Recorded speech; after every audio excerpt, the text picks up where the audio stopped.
대략 10년 전에 제 마지막 그 직업을 그림 파는 사람을 해야 되겠다라고 생각을 하고 나름대로 준비를 해왔는데 3년 3개월 전에 우리 오정현 선생님의 이 미술 현장을 제가 이렇게 초대를 받고 참여를 하고 미술과 사랑에 빠졌어요. 그전에는 미술을 그냥 짝사랑만 하다가 우리 오정현 선생님의 이 미술 현장 덕분에 제가 이제 제대로 미술과 사랑을 하게 된 겁니다.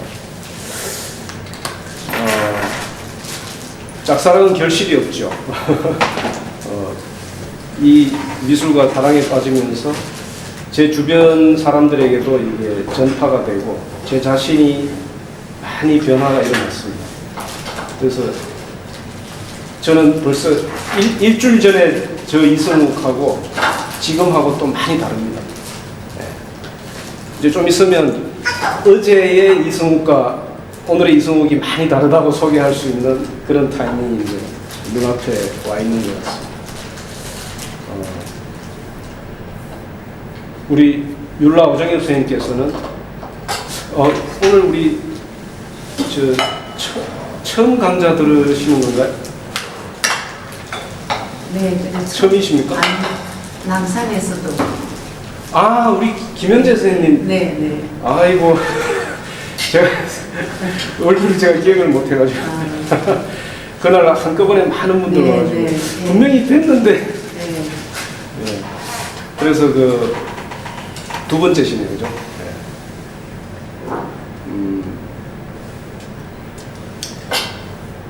우리 선생님은 우리 어머님은 처음 들으시는 거죠? 맞죠? 예. 우리 오정현 선생님은 45년째 대한민국에서 그 미술에만 올인하시는 매우 독보적인 존재이세요.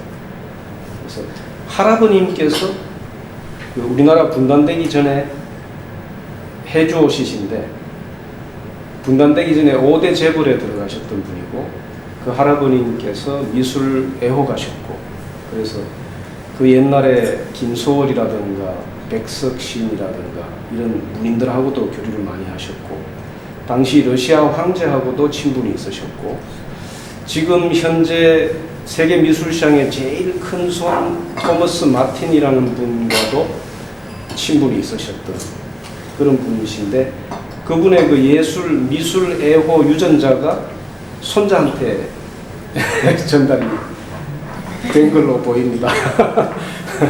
그래서 20대 초반부터 제가 알기로는 그림도 매우 잘 그리시는 걸로 알고 있는데 그림을 그리는 것보다는 훌륭한 화가의 그림을 세상에 알리는 것을 통해서 그 위대한 화가가 정말 그 대한민국에서 탄생하는 데에 기여하고 싶은 그런 욕망이 강하셔서 이제 미술 시장의 거장으로서의 길을 걸어오신 겁니다. 그래서 이러한 미술 힐링 인문학 강좌를 1년에 대략 한 340-50회 하시는 것 같아요.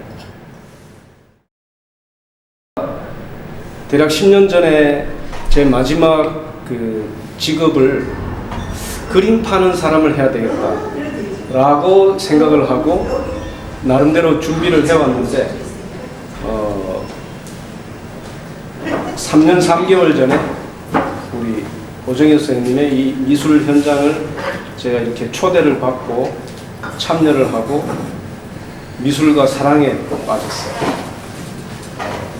그전에는 미술을 그냥 짝사랑만 하다가 우리 오정현 선생님의 이 미술 현장 덕분에 제가 이제 제대로 미술과 사랑을 하게 된 겁니다. 짝사랑은 결실이 없죠.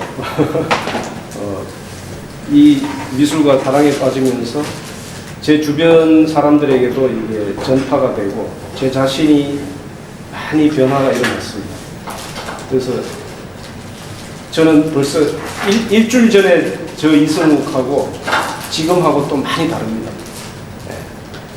이제 좀 있으면 어제의 이승욱과 오늘의 이승욱이 많이 다르다고 소개할 수 있는 그런 타이밍이 이제 눈앞에 와 있는 것 같습니다. 우리 율라 오정엽 선생님께서는 오늘 우리 처음 강좌 들으시는 건가요?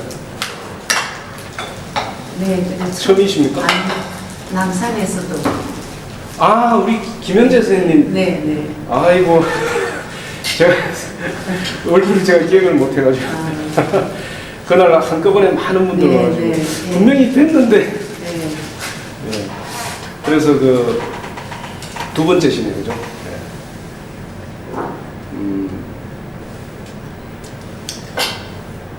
우리 선생님은 우리 어머님은 처음 들으시는 거죠? 맞죠? 예. 우리 오정엽 선생님은 45년째 대한민국에서 그 미술에만 올인하시는 그 매우 독보적인 존재이세요.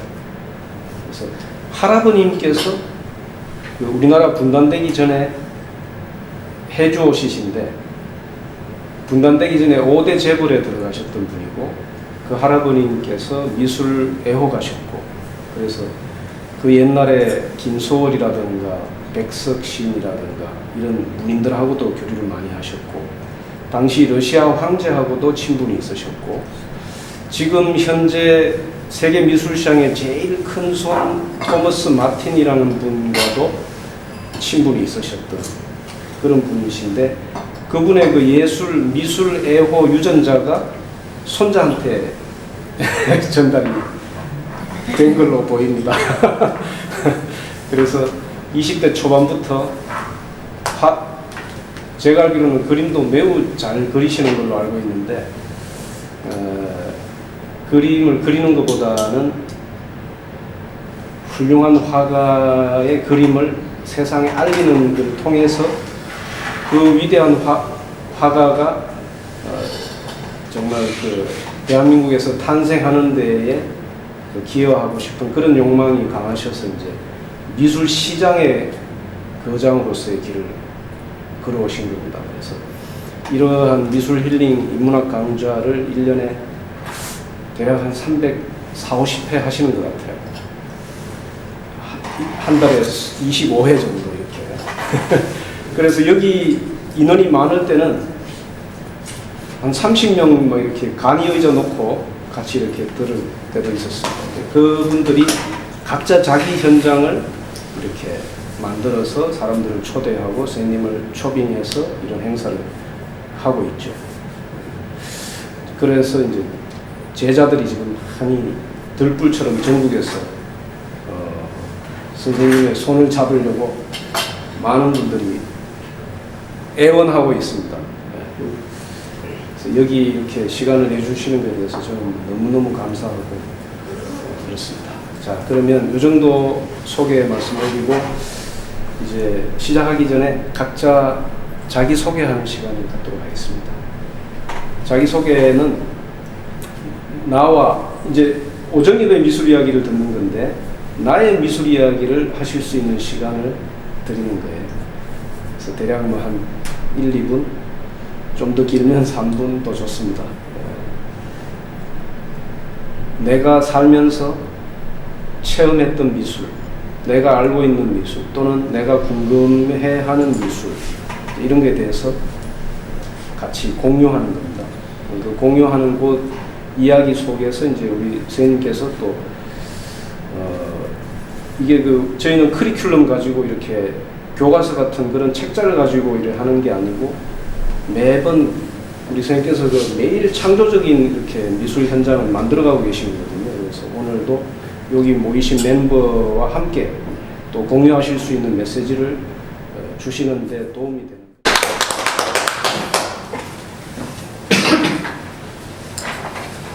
자, 여러분 환영합니다. 여러분들 자기소개하는 그런 말씀을 들으면서 오늘은 무슨 말씀을 제가 전해드릴까 이런 거에 많은 영향을 받습니다. 지금 나라가 많이 힘들고 어려운 이때 개인의 힘든 것이 있고 나라가 힘든 기운이 있어요. 그래서 나라가 힘들 때는 땅도 하늘도 그것을 다 기억을 한답니다.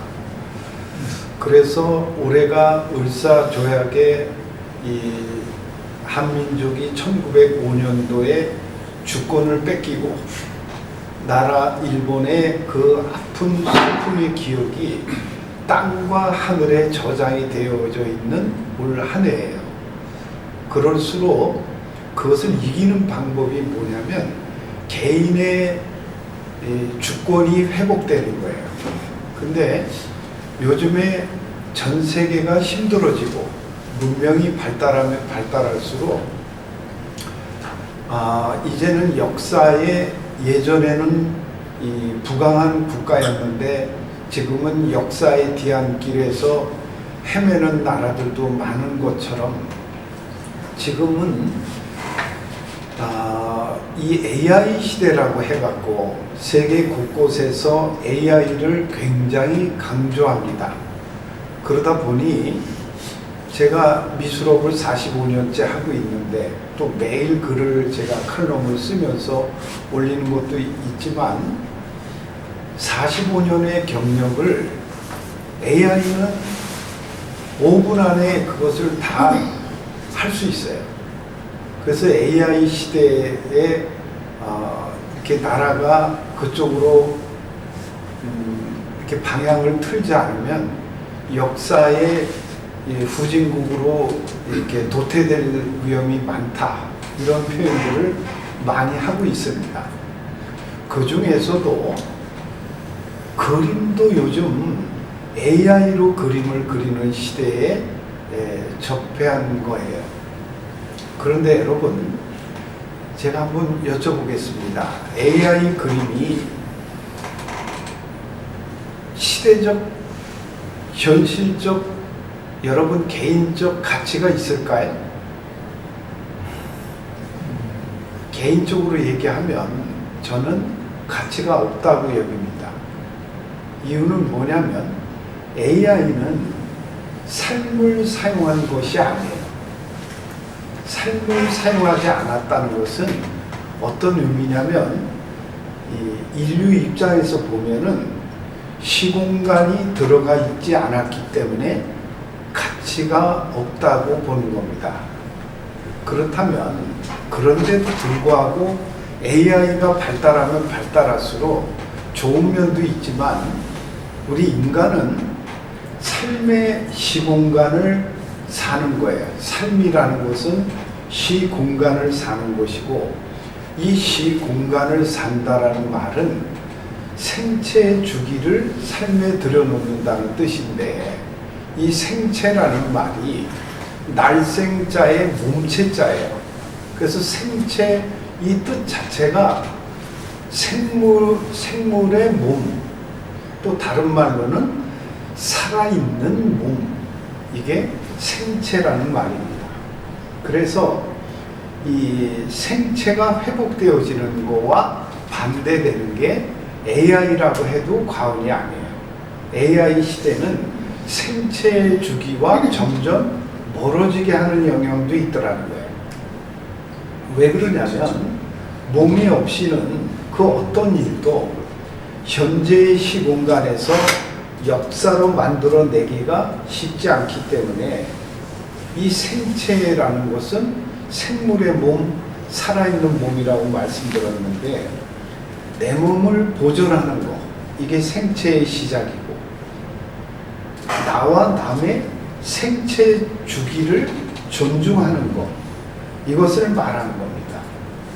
그래서 이 생체라는 것은 다른 말로 얘기하면 삶에 구별된 시공간을 회복하는 의미가 담겨 있는 거예요. 그래서 생체라는 것을 기쁨을 따라가라 이런 뜻이기도 하고 생체는 내 몸을 기쁘게 생각하라는 것이에요. 또 내 몸의 시공간을 존귀히 여겨라. 그래서 이 AI 시대의 이 가치를 우리는 분명히 알아야 하는데, 문제는 이런 겁니다.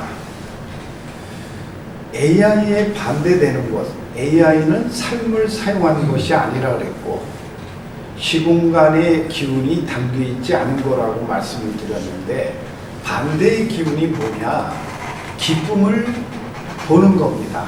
그래서 이 기쁨을 본다라는 것, 기쁨의 가장 큰 상징이 그림인 거예요. 그래서 그림은 단지 한 컷으로 보이지만 그 한 점에 어마어마한 방대한 관점이 담겨 있고, 마음이 들어있고, 또 깊이가 전달되는 겁니다. 이 화가의 전 생애와 또 선조들과 그가 아우르며 생각한 모든 동서고금의 이 문화적, 종교적, 영적, 정신적, 감정적, 실존적 가치가 모두 녹아 한 점의 그림에 담기는 거예요. 그래서 그림 한 점에는 수백 년, 수천 년이 지나도 만인에게 만 개의 상과 만 개의 감정이 떠오르게 하고, 상상을 초월하고 시대를 넘어간 기쁨의 감정이 응축되어 있는 거예요. 한마디로 구별된 그림은 감정의 진액이 바로 담겨 있는 겁니다. 그래서 인류는 고대로부터 벽화의 그림을 그리기 시작했고, 그것을 벽화의 그림을 새겨 넣어서 인류의 부여를 기원했던 거예요. 또 모든 신앙과 종교와 문화에서 미술을 정신세계의 영역으로 보았고, 영이 현실로 현존하는 매개로 생각했던 겁니다. 그림이 저와 여러분의 많은 사람들에게, 감상자들에게 주는 가장 큰 교훈이 있는데, 기쁨이 흐르는 대로 살아가라는 메시지이기도 합니다. 기쁨을 보라는 메시지이기도 한 거예요. 그래서 우리는 기쁨으로 따라가는 삶이 아니라 억압받는 삶을 지혜롭다고 생각하는 사람들이 너무 많은 거예요. 그러나 좋은 그림을 보고 아름다운 음악을 듣고 또 영화와 연극과 우리가 접할 수 있는 모든 예술을 접함으로써 우리는 우리의 본 모습을 다시 되찾아갈 수 있는 거예요. 그러나 모든 그림에 기쁨이 응축된 것은 아닌 거예요. 그런 그림은 극히 드뭅니다. 왜냐하면 은유화하고 함축해서 감정을 모아야 하는데, 대다수의 화가들은 은유와 함축의 감정을 담는 지혜가 약하기 때문이에요. 그 경지는 사실 극히 드물어서 일생에 몇 작가, 몇 작품 못 만나더라는 거예요. 평생 미술 수집을 하신 분들도 온전한 힐링을 준 작품은 몇 점 못 만나고, 미술 전체를 기획하신 분들이 힐링되는 그림도 드물더라는 겁니다. 그래서 우리는 그림만으로는 감동되기 어렵고 이해되지 못하니까 화가를 만나서 어떤 성품, 언변, 행동, 카리스마, 어떤 퍼포먼스, 또 그런 것들, 그런 가치로 정신세계를 유추해 보려고 하는 성향들이 있지만, 사실 그런 것은 거짓과 가짜의 감정인 거예요. 그림의 힘이 약할 때에 나타나는 현상이기도 하고 성향이기도 하고, 그런 언행과 풍기는 인상으로 그림을 가늠하는 것이 아닙니다. 정말 좋고 뜻이 강한 그림은 화가가 등장하지 않아도 아는 겁니다. 그걸 뭐라 그러냐면, 우리의 영이, 저와 여러분의 영이 영묘하게 알아채더라는 거예요. 화가의 말을 듣거나 미술을 설명하는 사람의 말을 듣거나 미술에 대한 책이나 지식을 접하거나 그 화가 뒤에 대단한 세력을 가늠하는 것은 사실 그림의 본질과 아무런 상관도 연관도 없더라는 겁니다. 그저 겉껍데기가 얼마나 대단한지를 설명하는 가식일 뿐인 거예요. 그림 본연의 마음으로 들어가는 것은 화가도 그림을 설명하는 저 자신도 또 전시 기획자의 의도를 넘어선 그림이 그려진 무의식 차원의 근원으로 도달해야만, 즉 그림만 바라보고 느껴야만 비로소 그림을 온전히 이해하고 나의 힐링으로 해석할 수 있고 나의 힐링으로 비로소 다가갈 수 있는 거예요. 내 삶에 유익하게 작용되고 감동할 수 있어야 하는 거예요. 이 말이 의아할 거예요. 화가가 명망이 있는 해설자나 전시 기획자나 학술적 가치가 껍데기에 불과하다니요. 그러나 껍데기에 불과해서 아직 전술을 설명하는 포장지에 불과한 거예요. 아직 진술을 설명하지 못하는 포장지예요. 그 진술은 내가 느껴야 하는 건데 수박의 껍질도 단단해서 보호의 가치가 물론 있지만 더 중요한 것은 안에 들어있는 기쁨의 맛인 거예요. 수박의 맛인 거예요. 우리는 그림을 감상할 때 육의 관점으로, 즉 몸의 관점으로, 또 지식의 관점으로, 물질의 관점으로, 이 서사, 시의 관점으로 이해하려고 합니다. 몸, 지식, 물질, 서사. 그러다 보니 이치, 논리, 그림자, 그림 시기 이런 서사에 의지하다 보니 그림을 공부해야만 그제야 보이는 어려움에 직면하게 되더라는 거예요. 그림이 그려진 사회적, 역사적, 개인적 사연을 알고 나서야 그림의 감정이 깊어지기는 하지만 감동에 도달하기는 역으로 어려워지더라는 거예요. 그림은 공부해야만 알 수 있는 이상한 것이 되어버렸어요. 사람은 육의 존재만이 아니라 영의 존재이기도 한 겁니다. 그래서 정신의 관점, 이 마음의 관점, 영성의 관점, 또 느낌의 관점으로 이해해야 하는 겁니다. 그래야 이 감정과 느낌으로 그림을 보면서 감격하게 되고 비로소 감동에 도달하게 되는 겁니다. 그러면 그림을 보고 본능적으로 느끼는 감정으로 바로 이해하게 되니까 복잡한 서사를 접하지 않아도 관람자 본연의 감정으로 그림을 바로 이해할 수 있더라는 거예요. 즉 그림자와 설명하는 자는 안내에 불과할 뿐이고 가이드에 불과할 뿐이에요. 그림을 감상하는 자의 관점이 제일 중요한데 이것이 그림 감상의 주체가 되어야 하는 거예요. 가이드는 참고만 되어야 하는 것이고 감상자가 느낌으로 본질에 접근해야 하는 거예요. 여러분, 유명한 음식점, 맛집이라는 것은 당대 그 음식에 거장이라는 의미도 담겨 있는 거예요. 그러나 우리가 맛있는 음식 이야기를 하면서 학술적으로 음식의 기원이 이러저러하고 역사와 문화가 이렇게 내려오고 이러저러하게 발전되었으니까 흐름은 이래야 한다며 계량하고 음식을 측량하고 계산된 관점을 이해하고 그 음식을 맛보지 않잖아요. 그것은 거추장스러운 무의미한 거예요. 음식이라는 것은 바로 맛보는 거예요. 그래서 기쁨을 보는 거예요. 그림은 기쁨을 보고자 함이에요. 거창한 설명 없이 그냥 맛봐야 본질에 바로 들어갈 수 있는 거예요. 내 어머니가 해주셨던 음식 맛이 이 맛집에서 느껴지니까 그저 좋은 겁니다. 어릴 때, 젊을 때, 한창 일 열심히 할 때의 왕년의 추억이 이 음식에서 느껴지니까 감동하게 되듯이 아무 설명이 필요가 없고 맛보면 그냥 알듯이 그림도 이와 같다는 겁니다.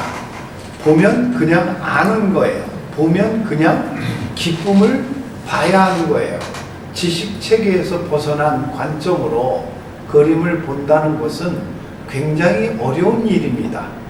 인류는 복잡하게 설명하는 것에 대한 동경이 있어요. 궁금증 유발을 풀고자 하는 그런 동경이 있더라는 거예요. 태초의 인간이 금단의 나무의 열매를 따먹었고 이어서 원숭이나 유인원과 구별된 다른 종이 되었을 수도 있는데 원래 우리는 나무에 살았고 과일을 따먹고 살았었거든요. 그러나 어떤 이유로인지 다른 종과 다른 선택을 하게 되면서 자연 그대로 본연의 감정이 태화하고 이치와 논리와 복잡한 논증으로 이해하는 존재가 되었다는 거예요. 예술은 그냥 한 번에 확 느껴져야 하는 겁니다. 여러분, 성경에 보면 예수께서 갈릴리 호수에서 귀먹고 말 더듬는 자에게 예바다, 즉 열려라 하고 말씀하시자 그가 단번에 듣고 말할 수 있었듯이 불상이나 불화를 보고 바로 경전의 모든 감정과 이 감동과 모든 것이 한 번에 이해되듯이 단박에 관통하여 근원을 이해할 수 있어야 하는 거예요. 이 말은 뭐냐면 통찰력의 지혜가 임해야 한다는 거예요. 그 통찰력은 아름다움을 보는 힘인 거예요. 예수께서는 당시 유태교의 논리와 논증과 인간적 관점에 의해서 신의 뜻이 왜곡되고 사람들에게 압박을 주는 것을 보았던 거예요. 그래서 산상수훈, 즉 산 위에서의 교훈에서 심령이 가난한 자는 복이 있다고 말했던 겁니다. 이 심령이 가난하다는 말은 영적인 마음을 갈구하고 원하는 사람을 뜻합니다. 유태교의 율법에서는 세세한 부분을 규정하고 억압하고 압제하며 율법을 위한 율법을 지키게 하느라 율법이 제정된 원래의 아름다운 취지가 훼손되었던 거예요. 예를 들어서 안식일에는 병자를 고치거나 동물에게 밥을 주거나 그 어떠한 일도 해서는 안 된다고 국회했어요. 그러나 예수는 인간이 규정한 세세한 율법이 신의 마음과 달랐기 때문에 안식일에 벼를 손으로 비벼서 먹기도 하고 병자를 고치기도 했던 거예요. 그것은 당대 사회, 정치, 종교 전면에 아주 배치되는 행동이었던 거예요. 왜 그렇게 했을까요? 지식으로 사람을 압제하지 말라는 거예요. 지식이 아니라 마음으로 돌아가야 함을 강변한 거예요. 그래서 이를 위해 죽기까지 하셨던 거예요.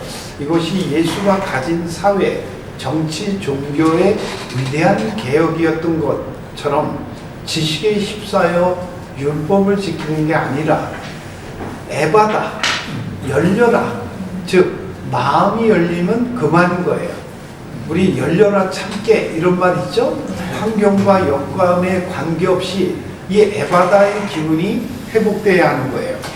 부처님께서 수행을 하실 적에는 힌두교라고 불릴 수 있는 방대한 종교가 있었어요. 사실 힌두교라는 단어로 규정할 수 있는 건 아니잖아요. 당시에 그 종교들의 관점이 다 달랐기 때문에. 그러나 이해를 쉽게 하기 위해 힌두교라고 말하는 겁니다. 그 당시에는 수행자들이 옷을 입지 않았어요. 발가벗어서 속옷도 입지 않았어요. 그런데 불상을 보면 옷을 입고 있지 않아요. 왜 그럴까요? 힌두교 사원이나 유적지 미술을 보면 수행자들이 옷을 벗고 있어요.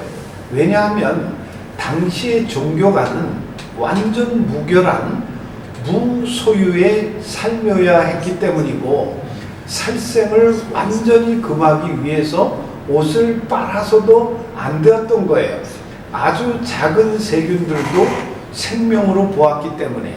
그래서 수행자들은 벌거벗고 고통스러운 수행을 해야 했었고, 그릇도 사용하지 않고 손으로 음식을 받아 입으로 먹었어요. 그러나 부처님께서는 옷을 입으신 모습을 취하신 것은 무소유의 삶을 설명하신 게 아니라 과하지 않은 최소한의 균형감 있는 소유를 말하고자 함이었어요. 이것이 당시 종교들과 전혀 달랐던 점입니다. 종교적 원칙을 정해서 너무 높은 벽을 세워버리는 게 아니라 민중이 보통의 삶을 통해서 깨달음을 얻게 하시려는 배려의 깨달음인 거예요. 즉, 옷을 입고 정상적인 삶을 사는 사람도 깨달은 자, 즉 부처가 될 수 있음을 알린 거고 통고한 거예요. 고통과 궁핍과 헐벗음으로 계율과 구별과 권위의식을 나타내 보이지 않겠다는 의지였던 겁니다. 그래서 불화나 불상에는 항상 옷이 뭐예요? 입혀진 것으로 묘사돼요. 그래서 불교와 힌두교라고 말할 수 있는 수행자들의 이 묘사에서 옷을 입었느냐 벗겨져 있느냐에 따라 부처님과 당시 힌두교의 관점의 차이를 알 수 있는 겁니다. 즉, 이 고다마 시다르타는 깨어서 열린 마음을 가졌던 거예요. 여러분, 사랑하는 사람을 처음 만났을 때 그 설레임은 지식이 아니라 마음에 의한 거예요.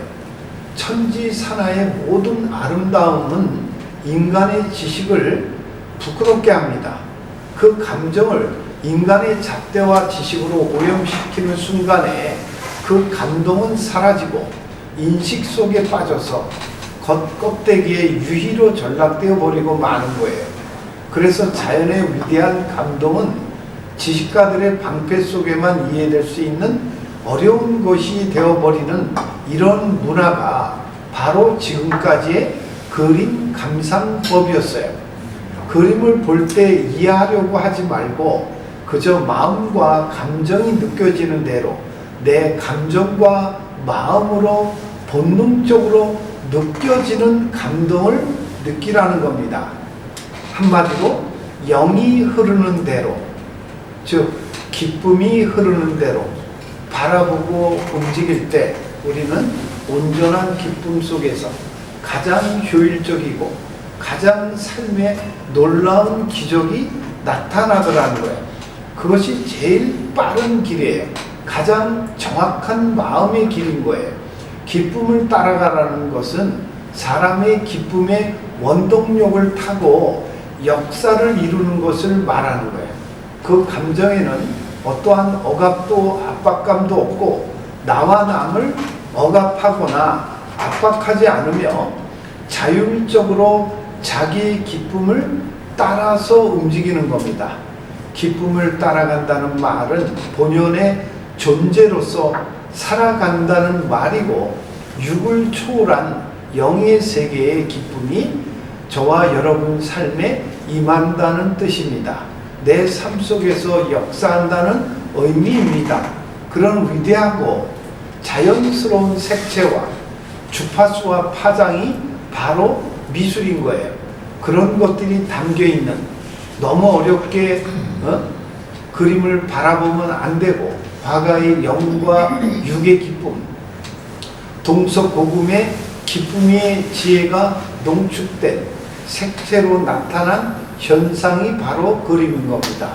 좋은 에너지를 실제적으로 누리려면 이 예술, 예자를 말할 때 이 예술은 뭐냐면 생명 살리는 기술자를 말했고, 우리는 몸을 치료하는 의사를 생명 살리는 기술자라고 안 합니다. 예술인을 생명 살리는 자, 생명 살리는 기술자 이랬던 거예요. 왜 의사가 생명 살리는 거와 예술인이 생명을 살리는 거에 본질이 전혀 달랐어요. 예술인의 예술은 얘는 풀을 심는 걸 말하고 자연이 녹음지는 것을 뜻했어요. 또 이 미자는 우리는 보통 아름다운 미를 말할 때 아름다운 미는 그 어원을 잘 몰라요. 그래서 아름다운 미의 본질은 뭐냐면 어둠을 몰아내는 것이 아름다움이고, 이 아름다움을 뭐라 그랬냐면 아름드리 양이 아름답다. 이게 미의 어원 뜻입니다.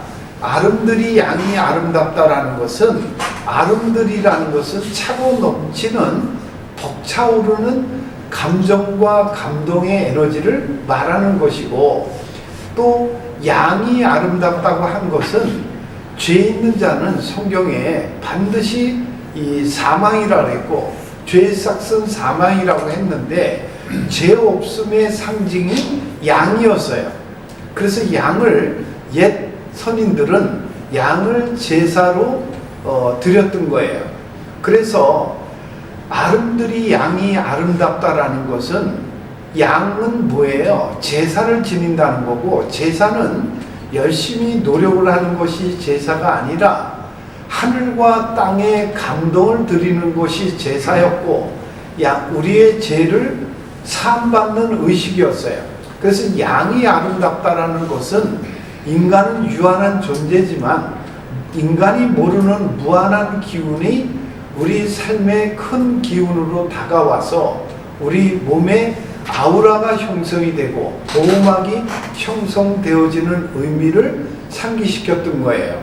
그래서 아름답다라는 것은, 양이 아름드리 양이 아름답다는 것은 아름다움의 질서, 무한한 질서가 삶에 작용된다는 뜻이기도 해요. 그래서 아름다움을 본질적으로 누리는 자는 인간이 알지 못하는 무한한 질서가 임한다는 거예요. 여러분, 그래서 그림을 볼 때는 저 혼자 보는 것 같지만 우리 몸 안에 수많은 성도들의 DNA와 영의 DNA가 함께 보기도 한다는 겁니다. 여러분, 지금 시대는 뭐냐면 과학자들이 뭐라고 얘기하냐, 피 한 방울 속에 어마어마한 DNA 정보가 저장되어 있다는 거예요. 피 한 방울 속에. 그걸 과학자들은 1200만 권 분량의 DNA 정보가 저장되어 있다고 그래요. 그래서 우리 1200만 권의 DNA를 우리 인간이 인지할 수는 없지만 1200만 권의 결과론적인 의미가 뭐냐면 기쁨을 보는 거예요. 기쁨을 따라가는 거고, 기쁨을 생각하는 것을 말하는 겁니다.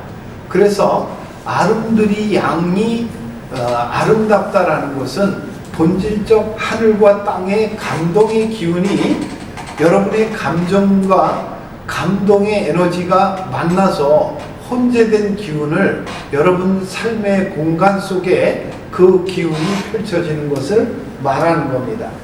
그래서 아름다움의 상징을 성경에 보면 이스라엘의 2대 왕이었던 다윗이 뭐라고 그랬냐면, 이 삶은 환경과 관계없이, 여건과 관계없이 넘치는 아름다움으로 가득 차 있다 이랬어요.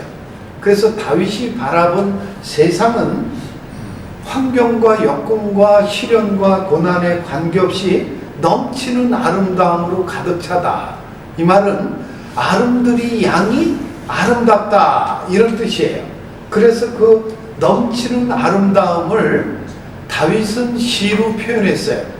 시. 그래서 시편을 쳐서 시를 표현했는데, 그 시가 만물의 만상에 무엇을 나타낸 거냐면 통찰력의 지혜를 나타냈던 거예요. 그래서 아름다움을 본다라는 것은 통찰력의 지혜와 맞물리는 것들이 펼쳐진다는 의미도 담겨 있는 겁니다. 그런 그림, 그런 구별된 그림을 만나면 여러분의 삶에 변화된 기운이 생기기 시작하고 자신의 구별된 종전의 시공간이 아닌 달라진 시공간에 삶의 또 다른 가치가 부여되기 시작하는 겁니다. 그런 기운을 이 생체의 본질, 뭐죠? 살아있는 몸, 기쁨을 따라가는 그 기운을 오늘 경험해 보시기 바랍니다. 감사합니다.